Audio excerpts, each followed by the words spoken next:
Kana.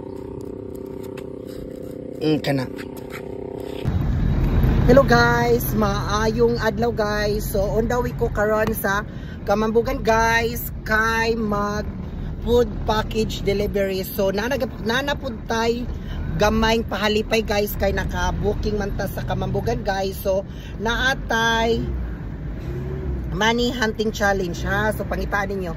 So akong i-show ninyo kung asa dapit. Hello guys, so di anak ko karon sa Kamambugan kaya ako ning ihulog ning akong kanang pajikas nga 200 pesos sa makita lang ani ha.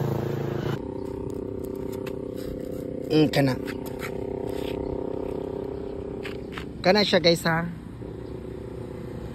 Oh, mao ni siya guys, sa nakatuod lang aning dapit guys. Oh. Kana siya guys. Sa diring lugar oh, mao ni siya guys. Ha? So good luck sa nakakita. So mega shout out sa Kamambugan. Mauni kuhaan na ninyo 200 Gcash lang ta diring. Yeah guys, so dapat follow, share and comments para updated ta sa tong mga video always ha. Dapita. Bye bye and God bless.